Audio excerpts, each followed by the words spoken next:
तटातटीवलज्जल प्रवाह पावित स्थले कलेवलम्ब्य लम्बिता भुजंग तुंगमालिका वड्डमड्डमड्डमन्निनादवड्डमर्वयं चकार चण्डताण्डवन्तनोतु नः शिव शिवम् जकाककाह सम्भ्रम भ्रमन्निलिम्प निर्झरी विलोल वीचि वल्लरी विराजमानमूर्धनी धगज्ज्वलल्ललाट पट्टपावके किशोर चन्द्रशेखरे रति प्रतिक्षणं ममम्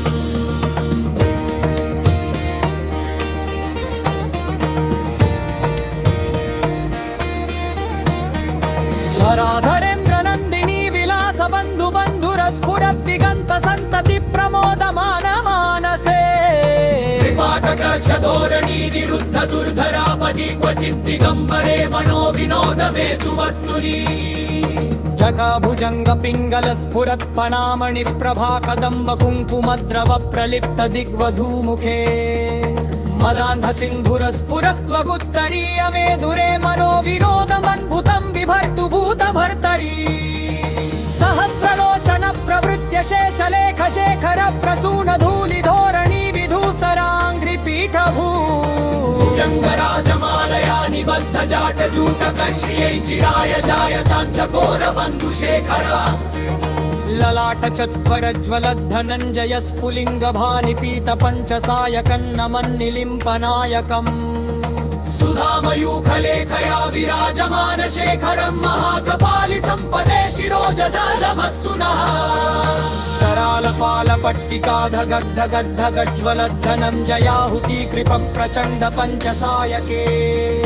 धराधरेन्द्र नन्दिनी कुचाग्र चित्रपत्र प्रत्वप्रल्पनैक शिल्पिनीं त्रिलोचने रतिर्ममम्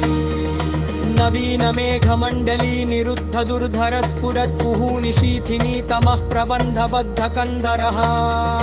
निलिप्प निर्झरीधरस्तनोतु कृत्ति सिन्धुरः कलानिधान बन्धुरः श्रियं जगद्धुरन्धरः प्रफुल्ल नील पंकज प्रपंच कालिम प्रभावलंबि कंठ कंदली रुचि प्रबद्ध कंधरम् स्मरच्चिदं पुरच्चिदं भवच्चिदं मखच्चिदं गजच्चिदं गकच्चिदं तमन्तकच्चिदं भजे अथर्व सर्व मंगला कला कदम्ब मंजरी रस प्रवाह माधुरी विजृंभणा मधुव्रतम्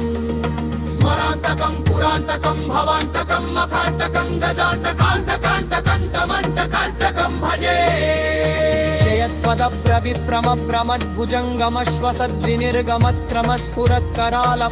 जयत्वदब्रविप्रमभ्रमद्भुजङ्गमश्वसद्विनिर्गमत्क्रमस्फुरत्करालपालहव्यवान् धिमिद्धिमित्रिविध्वनन् मृदङ्गतुङ्गवङ्गरध्वनिक्रम प्रवर्तित प्रचण्ड ताण्डव शिवः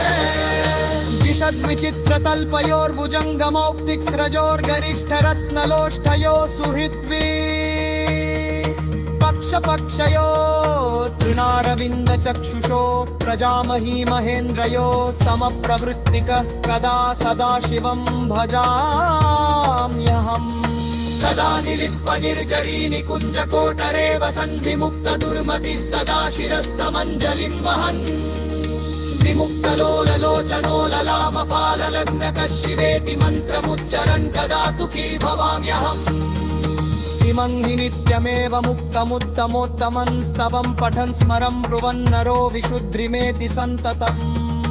हरे गुरौ सुभक्तिमाशु याति नान्यथा गतिं विमोहनं हि देहिनां सुशङ्करस्य चिन्तनम्